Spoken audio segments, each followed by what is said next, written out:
Only on News 13, a state licensing board files a civil complaint claiming a former minister turned cabin builder impersonated a licensed general contractor. Now, some of his clients say it's forgery, and they want to know why he's not criminally charged.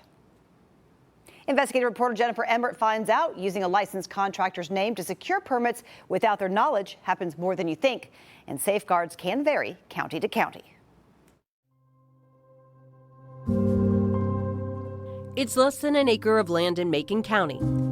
But to Camila Perez's mother, Reza, it's decades of work. We decided to come here to start a new beginning and start all over again after losing everything. And she did it. She did it. She's moved from Cuba to Spain to Florida's East Coast, recently creating blueprints for a mountain cabin. That was one of the dreams, that we could enjoy this together. And also, they're going to have this cabin that it belonged to, their grandma, and now it belongs to them. So there were like a lot of things, going on in this. A dream recently shattered. We have the idea that this kind of things happen in other kind of countries where there's not laws or there's not like protection for the citizens. And when I see that it has been so easy for them and this guy is still on the streets doing the same thing to many more people, it's like I don't understand this. Reza is one of more than 30 a News 13 investigation found signed contracts with minister turned cabin builder Jason Spire. Her contract is part of a civil injunction filed by the North Carolina Licensing Board for General Contractors to stop Spire. According to the North Carolina Licensing Board for General Contractors, Spire has never been a licensed contractor. To build the cabins he was selling over $40,000, he needed a licensed contractor's name on the permits.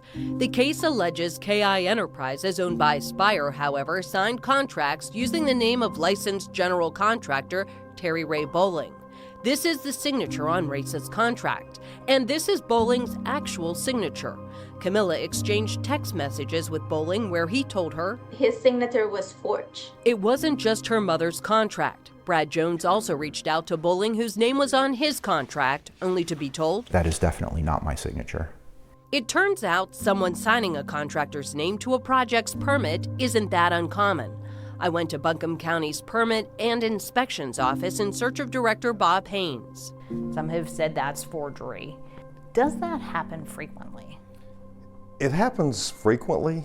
We have a lot of individuals that come in and obtain a permit. We ask for their contractors or their subcontractors, and they may not know them at that time, so they'll just list an individual. Here's the difference. In Buncombe County, if you're a licensed professional in our database, you automatically get an email when you're listed on a permit. That's not the case in all jurisdictions. When I reached out to 6 other mountain counties, just 2 had a similar process. Why does it matter? A licensed contractor must be insured and bonded. They have liability insurance if issues arise.